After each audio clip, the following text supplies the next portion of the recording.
الحمد لله نحمده ونستعينه ونستغفره ونؤمن به ونتوكل عليه ونعوذ بالله من شرور أنفسنا ومن سيئات أعمالنا من يهده الله فلا مضل له ومن يضلله فلا هادي له ونشهد أن لا إله إلا الله وحده لا شريك له ونشهد أن سيدنا ومولانا محمدا عبده ورسوله أما بعد فأعوذ بالله من الشيطان الرجيم بسم الله الرحمن الرحيم يا أيها الذين آمنوا كلوا من طيبات ما رزقناكم واشكروا لله إن كنتم إياه تعبدون قال النبي صلى الله عليه وسلم الحلال بين والحرام بين صدق الله العظيم وصدق رسوله النبي الكريم اللهم صل على محمد وعلى آل محمد كما صليت على إبراهيم وعلى آل إبراهيم إنك حميد مجيد اللهم بارك على محمد وعلى آل محمد كما باركت على إبراهيم وعلى آل إبراهيم إنك حميد مجيد۔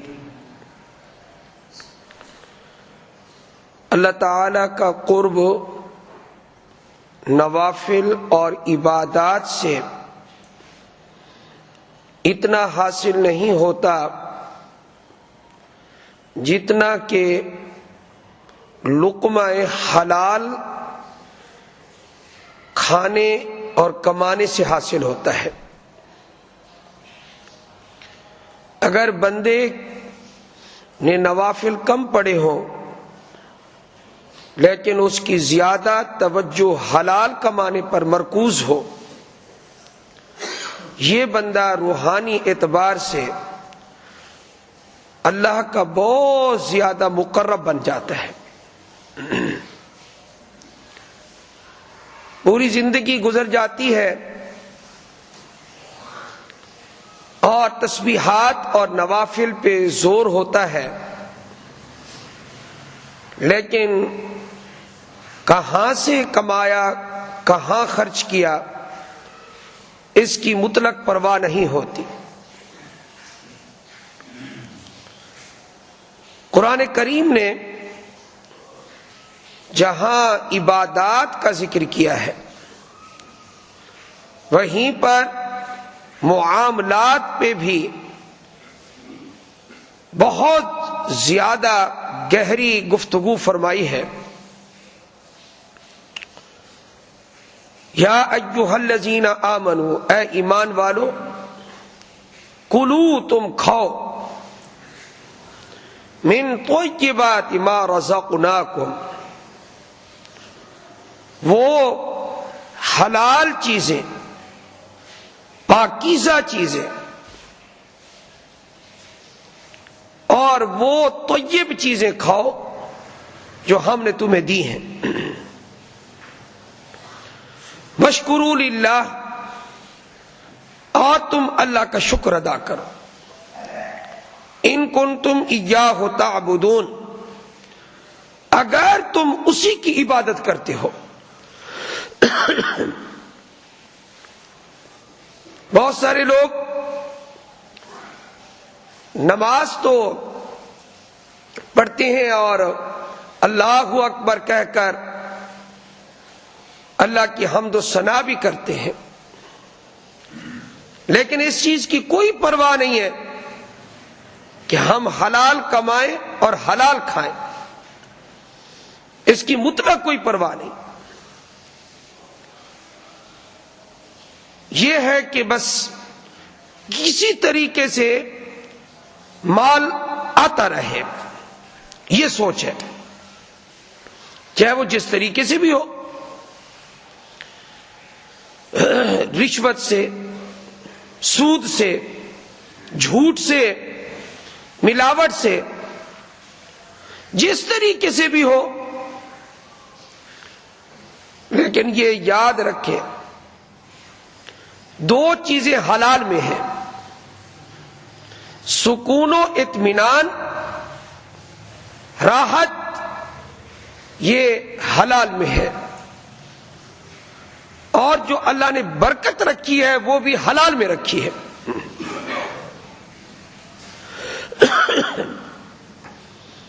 حرام میں پریشانی ہی پریشانی ہے۔ آپ حضرات کہیں گے کہ مولوی صاحبان تو ماشاءاللہ مسجد کی خدمت کرتے ہیں، ان کو دنیا کے کیا معاملات کا پتہ ہے، ان کو دشواریوں کا کیا پتہ، دنیا میں کیا ہو رہا ہے۔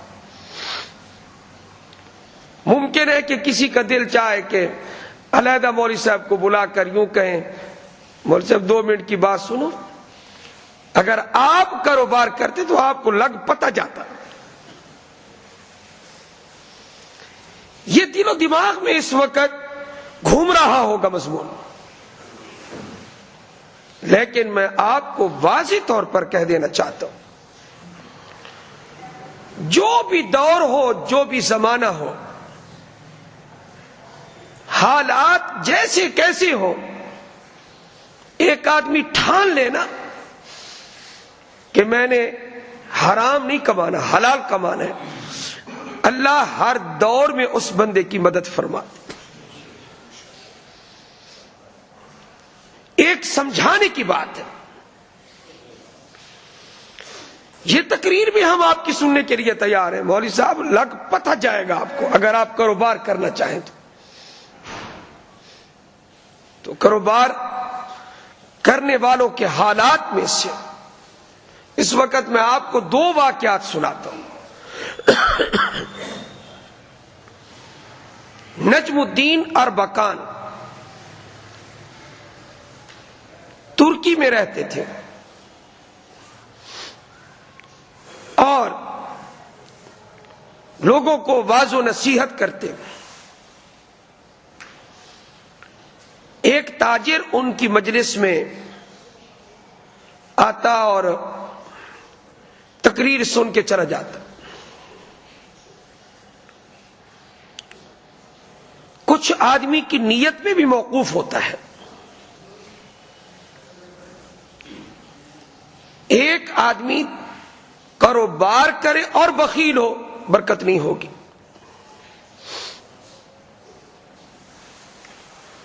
حلال نہ کمائے، برکت نہیں ہوگی۔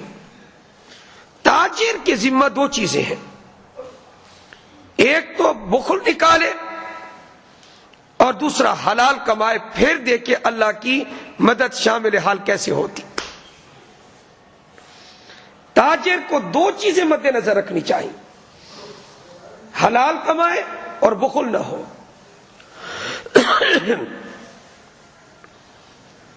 تو نجم الدین اربکان کی مجلس میں ایک تاجر آتا ہے، 16 سال سے آتا ہے، واز سنتا ہے، تقریر سنتا ہے، قرآن و حدیث کی باتیں سنتا ہے، سن کے چلا جاتا ہے، اور تھا وہ باصلاحیت۔ تو نجم الدین نے ان کو کہا کہ آپ صرف آئیں گے، ملیں گے، تقریر سنیں گے اور پھر چلے جائیں گے؟ آتے ہوئے السلام علیکم اور جاتے ہوئے السلام علیکم اور سن کے ختم. آپ یہی کام کرتے رہیں گے. اس تاجر کو کہا آئیں گے, ملیں گے, سنیں گے, بیٹھیں گے اور پھر خلاص, پھر آپ چلے جائیں گے, یہی کام کرتے رہو گے. اس تاجر نے کہا کہ میرے لیے کیا حکم ہے؟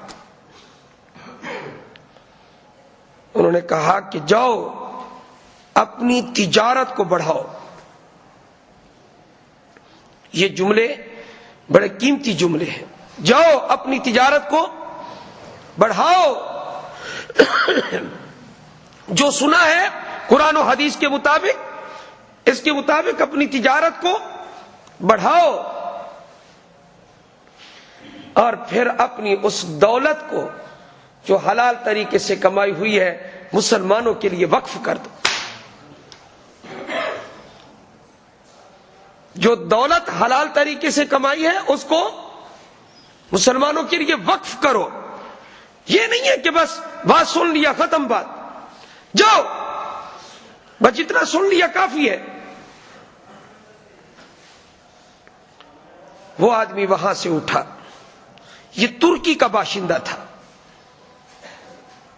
اس کے بارے میں لکھا ہے اس نے اپنی تجارت کو پھر اتنا بڑھایا, جو شریعت کے اصول تھے اس کے مطابق چلتا رہا. اللہ نے اس کو بڑی برکت دی. پہلے وہ چھوٹے پیمانے پہ تجارت کر رہا تھا. نیت کیا تھی؟ میری ضروریات پوری ہوتی رہیں. تاجر دو قسم کے, مسلمانوں میں جو تاجر گزرے ہیں وہ دو قسم کے گزرے ہیں. میں تجارت اس لیے کر رہا ہوں کہ میری ضروریات پوری ہوتی رہیں. دوسری نیت اور ہے, وہ یہ کہ میں تجارت اس نیت سے کر رہا ہوں کہ میری ضروریات بھی پوری ہوتی رہیں اور اس سے بڑھ کر مسلمانوں کے اگر حالات پستی کی طرف چلے جائیں تو میں اپنی دولت کے ذریعے ان کو پستی سے نکالوں. یہ ہے نیت. ہم میں سے کون ہے جس کی یہ نیت ہے؟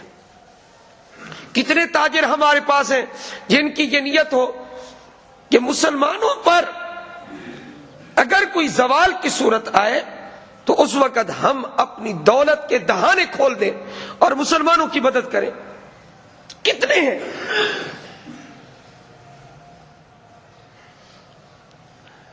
کہتے ہیں کہ اس نے جب اپنا کاروبار اس نیت سے کیا 14 کمپنیوں کا مالک بنا. بڑھتے بڑھتے اس کا کاروبار, اور کہتے ہیں آج پوری دنیا میں اس کا کاروبار, اس کی مصنوعات پھیلی ہوئی ہیں. 14 کمپنیوں کا مالک ہے. اتنا نفع اس کو اللہ عطا فرماتے ہیں کہ وہ اپنے اس نفع کے ذریعے دنیا میں جہاں کہیں بھی مسلمان,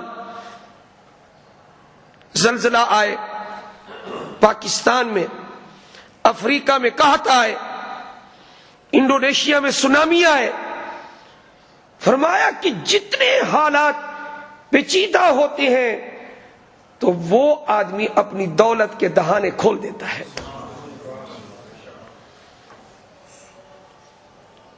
ایسے نہیں ہے. سیدنا عثمان نے کیا کیا تھا رضی اللہ تعالیٰ عنہ؟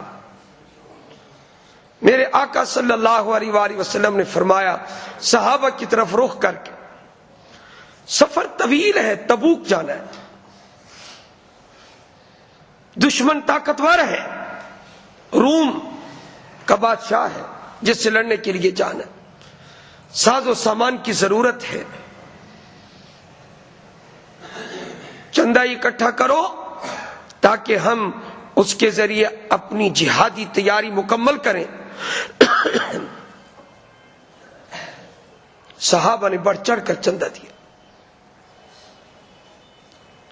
حضرت عمر رضی اللہ تعالیٰ عنہ اپنے مال میں سے آدھا مال لے کر آئے، کل میں سے آدھا۔ سیدنا صدیق اکبر بھی لے کر آئے تو آپ علیہ السلام نے پوچھا عمر کیا لائے ہو؟ فرمایا کل جتنا میرا مال تھا اس میں سے آدھا لایا ہوں۔ حضرت ابو بکر سے پوچھا، فرمایا اللہ اور اللہ کے رسول کا نام چھوڑ کے آئے ہو۔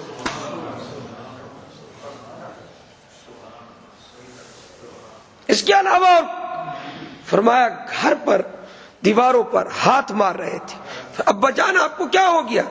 فرمایا حضور نے چندہ مانگا ہے تبوک کے لیے، کوئی سوئی بھی گھر میں باقی نہ رہ جائے۔ فرمایا حضرت عمر کی زبان سے نکلا، آج ہی دل میں آ رہا تھا کہ کوئی موقع اگر ہے کہ میں ابو بکر سے بڑھ سکتا ہوں تو وہ آج کا موقع ہے، لیکن آج بھی ابو بکر مجھ سے بڑھ گئے۔ حضرت عثمان کی شان دیکھیں رضی اللہ تعالیٰ عنہ، فرمایا جی 100 اونٹ بمائے ساز و سامان کے، پھر فرمایا 200 اونٹ، فرمایا 300 اونٹ ساز و سامان سے لدے ہوئے ہوں گے میری طرف سے، اور 1000 دینار سونے کی اشرفیاں وہ لا کر حضور کو دے دیں۔ حضور علیہ السلام اتنے خوش ہوئے کہ اپنی گود میں ان کو رکھا ہوا ہے اور آپ ان کو پلٹ رہے ہیں، فرما رہے ہیں آج کے بعد عثمان جو کام کرے گا اس کو نقصان نہیں ہوگا۔ میں نے تاجر کی 2 صفات آج ذہن نشین کر لیں آپ۔ تاجر اس وقت اپنے کاروبار کو ترقی اور عروج کی منازل پہ لے جا سکتا ہے جب اس میں 2 باتیں نہ ہوں، بخل نہ ہو اور حلال کمائے، اللہ کی بڑی مدد ہے اس کے ساتھ۔ پہلا واقعہ میں نے آپ کو سنا دیا، نجم الدین اربکان ترکی رحمہ اللہ کا۔ دوسرا واقعہ سنیے، اور یہ تو کوئی اس دور میں عجیب ہی لوگ ہیں۔ ہمارا ایک آدمی پاکستان سے جاتا ہے ترکی اور وہاں جا کر ایک تعلیمی ادارے میں دیکھتا ہے کہ ہر ملک کے کالے گورے بڑے قد کے چھوٹے قد کے طالب علم وہاں موجود ہیں۔ آج ترکی حکومت نے ان کے پورے اخراجات کی ذمہ داری لی ہوئی ہے، مکمل آنے جانے کا خرچ، وہاں کی رہائش، ہر چیز ان کو دی ہوئی ہے۔ تو پوچھا کہ آپ یہ اتنے ملکوں سے آپ بلا لیتے ہیں؟ کہا کہ ہماری جو تجارت ہے اس کا اتنا فیصد نفع، کیونکہ بہت زیادہ نفع ہے، اس لیے حکومت نے وقف کر دیا ہے کہ مسلمان نوجوان کسی بھی جگہ کا ہو اور وہ اعلیٰ تعلیم حاصل کرنا چاہتا ہو تو وہ ترکی کی حکومت سے رابطہ کرے۔ دوسرا واقعہ جو میں آپ کو سنا رہا تھا وہ حلال کے متعلق ہے، وہ یہ ہمارا سب سے بڑا صنعتی تجارتی شہر کراچی، ایوب اقبال ایوب ایک بہت بڑے تاجر کا نام ہے، اس کے حالات میں لکھا ہے۔ واقعہ یہ درج کیا کہ ہم 5 بھائی تھے اور ہماری 5 فیکٹریاں تھیں، والدہ زندہ تھی، والد اللہ کو پیارے ہو گئے تھے، لیکن ہم لوگ دنیا دار تھے، حلال و حرام کی کوئی پرواہ ہم نہیں کرتے تھے۔ انسان کی زندگی کا ایسا وقت گزرتا ہے اس کو نہیں پتا ہوتا، کوئی خوف خدا والی بات نہیں ہوتی۔ نماز چھوڑ دی، ادھر ادھر سے سب کچھ صاف۔ حقیقت یہ ہے یہ جب تک آدمی لا علم رہتا ہے یہ چیزیں اسی وقت چلتی ہیں. جب خوف خدا کی تھوڑی سی کرن بھی آدمی کو حاصل ہو جائے پھر یہ سب حرام چیزیں نکل جاتی ہیں.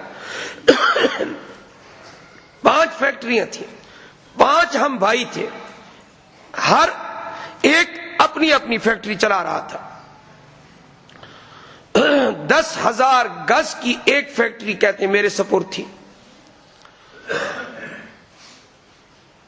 اور ہم سارے بھائی جو کاروبار چلا رہے تھے کہتے ہیں آپ اندازہ لگائیں کہ 6,500 ملازم ہماری فیکٹریوں میں کام کرتے تھے. 6,500 ملازم, کتنا بڑا کاروبار ہوگا.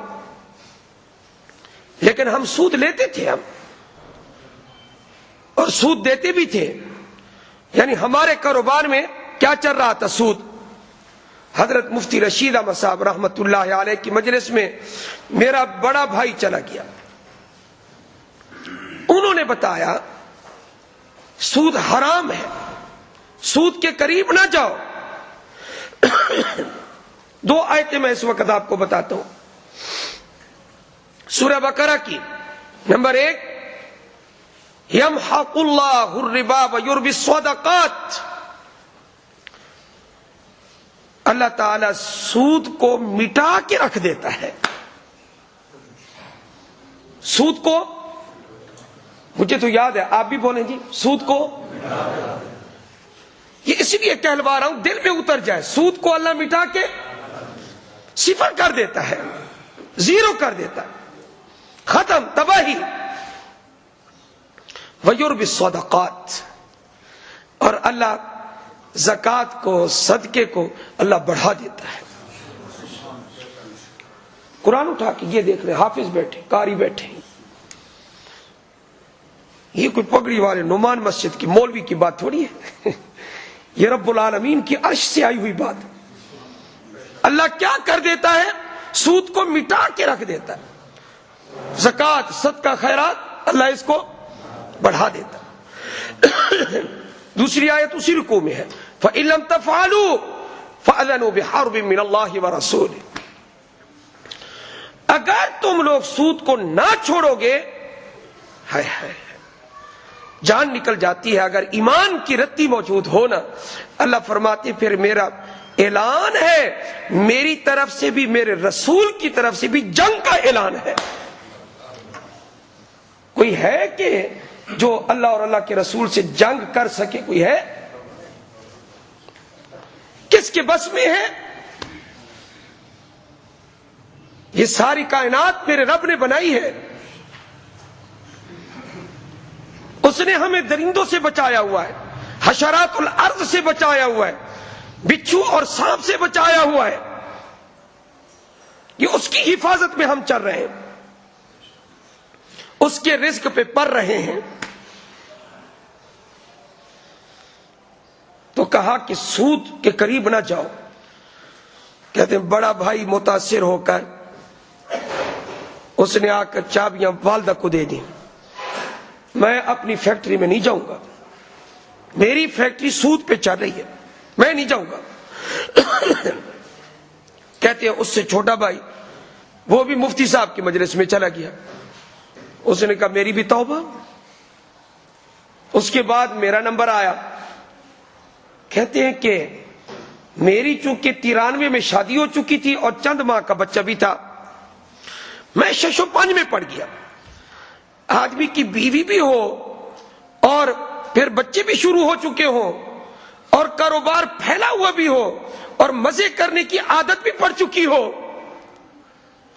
اس وقت کاروبار کو ٹھپ کرنا, حرام کو اور حلال کی تلاش کرنا بہت بڑی قربانی ہے.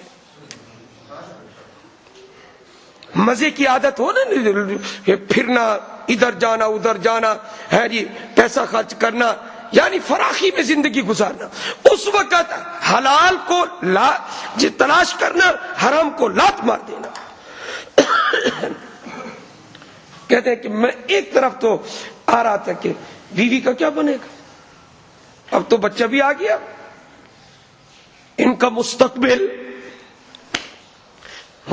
کے سارے رزق کے ہم مالک ہیں، مستقبل کیا ہوگا؟ تو کہا کہ میں تردد میں پڑ گیا. کہتے ہیں کہ میں بڑے مفتی صاحب کے پاس تو نہ گیا، ایک اور مفتی صاحب مجھے ملے، ان کو میں نے علیحدہ بتایا میرا کاروبار اس طریقے سے چل رہا ہے. انہوں نے جب صورتحال ساری سنی تو کہا کہ مزید آپ اس کاروبار کو آگے چلا نہیں سکتے، کیوں؟ اس میں سود داخل ہو چکا ہے، اس کی گنجائش نہیں ہے.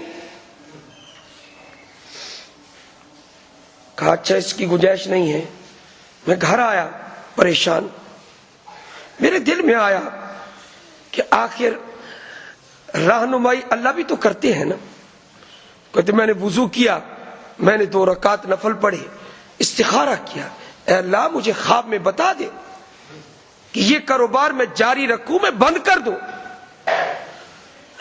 بھلا اللہ سے کوئی مشورہ کرے تو اللہ اس کو سیدھا راستہ نہیں دکھائیں گے؟ استخارہ سنت ہے، استخارہ کرنا سنت ہے، استخارہ کروانا سنت نہیں ہے. موضوع ٹائم بھی نہیں ہے اور موضوع بدل نہ جائے. اتنا جملہ تو یاد رکھ لیں، کیا؟ استخارہ کرنا سنت ہے. ہر حدیث سے یہی معلوم ہوتا ہے.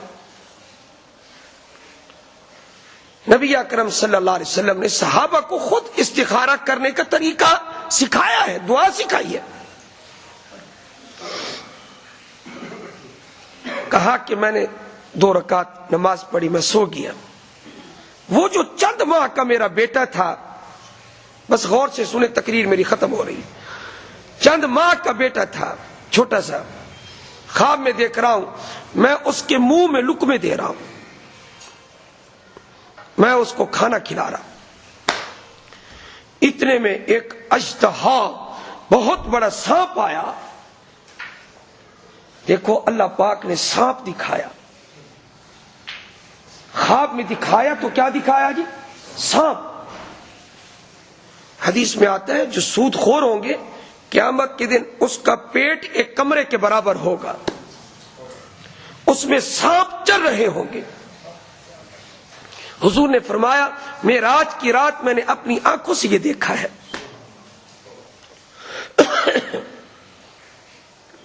مزے تو ہیں، چند دن کے مزے ہیں. کہا کہ وہ جو سانپ تھا بہت بڑا، وہ سیدھا آیا اور اس نے مجھے ڈسا نہیں، وہ آتی ہی میرے چھوٹے بیٹے کے منہ میں داخل ہو گیا. میں نے اس کو بڑی مشکل سے نکالا اور اس ڈر سے میری آنکھ کھل گئی. جب میں بیدار ہوا تو میری بیوی نے کہا کہ کیا ہو گیا آپ کو، آپ ڈر گئے؟ کہا میں نے ایسے ایسے خواب دیکھا ہے. بیوی چونکہ نیک دل تھی تو کہنے لگی دیکھو اللہ تمہیں کیا دکھا رہا ہے. کہتے صبح کی نماز میں نے ادا کی، صبح کی نماز کے بعد میں نے چابیاں آ کر اپنی والدہ کو دے دی. آج کے بعد یہ فیکٹری، یہ کام، یہ کاروبار میں نہیں کروں گا. ٹھپ کر کے رکھ دیا. کہتے ہیں اللہ سے وعدہ کیا میں نے، اے اللہ آئندہ کے لیے کوئی سود نہ لوں گا نہ دوں گا. میں 93 سے لے کر 2000 تک کہتے ہیں کہ میں سوچتا رہا کہ کیا کروں. پھر میں نے ایک نیا کام شروع کیا، ایک فیکٹری لی. پہلے کہتے ہیں میری فیکٹری تھی 10,000 گز کی، اب جو میں نے لی اس وقت کی قیمت کے اعتبار سے لکھا 35-36 لاکھ کی 1000 گز کی فیکٹری میں نے خریدی. 2 کروڑ سے میں نے اپنا کاروبار دوبارہ نیا شروع کیا. اور جب میں نے شروع کیا میں نے یہ عہد کیا حرام کا 1 روپیہ بھی میں اس میں شامل نہیں کروں گا. کہتے ہیں کہ 2000 سے لے کر آج تک جو کچھ میں نے کمایا اور میرے کاروبار نے ترقی کی، مجھے اتنا نفع ہوا کہ پھر 10,000 گز کی میں نے اور فیکٹری لی. اور اس کے بعد میں نے اپنا بہت بڑا گھر بنایا، اور اس وقت 7 عدد گاڑیاں موجود ہیں، نہ میں نے کسی سے قرض لیا، نہ میں نے اس میں سود کو شامل کیا۔ اللہ نے اتنی برکت دی ہے۔ اور کہتے ہیں کہ جتنا نفع اللہ نے مجھے حلال طریقے سے دیا ہے، میں اس کی شرح متعین نہیں کر سکتا کہ ہر مہینے مجھے کتنا نفع ہوا۔ اس طریقے سے میرے کاروبار نے ترقی کی ہے۔ اور 3 گناہ ایسے ہیں، میری انگلی کی طرف آپ دیکھیں، اللہ تعالیٰ نے قرآن مجید میں بہت سختی کی ہے۔ کتنے گناہ جی؟ 3 گناہ۔ نمبر 1 سود، جو آپ حضرات کو میں آیت سنا چکا ہوں کہ اللہ اور اللہ کے رسول کی طرف سے اعلان جنگ ہے، سود۔ اور دوسرا گناہ جو اللہ پاک نے عقائد کے سلسلے میں ذکر کیا ہے وہ شرک ہے۔ اللہ تعالیٰ شرک کو کبھی معاف، آپ بھول نہ جائیں، یہ میری تقریر کا لب لباب ہے، 3 گناہوں کے تو قریب ہی نہ جاؤ بھائی۔ 3 گناہ، ایک کون سا جی؟ سود، اور دوسرا شرک، اور تیسرا گناہ جس کے بارے میں اللہ نے بہت سختی کی ہے وہ ہے قتل نہ حق۔ نہ حق کسی کو کیا کر دیا جائے؟ قتل۔ 3 گناہوں کے بارے میں جتنی سزا اور جتنا قرآن کا لب و لہجہ سخت ہے، اتنا اور کسی کے بارے میں سخت نہیں ہے۔ آپ مطالعہ کر کے دیکھ لیں، شرک کے بارے میں اللہ کیا کہتا ہے؟ میں کبھی شرک کو معاف۔ سود کے بارے میں کیا فرمایا؟ جنگ کے لیے تیار ہو جاؤ۔ قتل کے بارے میں فرمایا اللہ کی اس پر لعنت ہے، اللہ کا غضب ہے، اور یہ ہمیشہ ہمیشہ جہنم میں ڈالا جائے گا، خالدن فیہا۔ 3 گناہ ہیں۔ اللہ تعالی ہمیں ان تمام گناہوں سے بچنے کی توفیق عطا فرمائے۔ اللہ ہم سب کو رزق حلال نصیب فرمائے۔ وآخر دعوانا ان الحمدللہ رب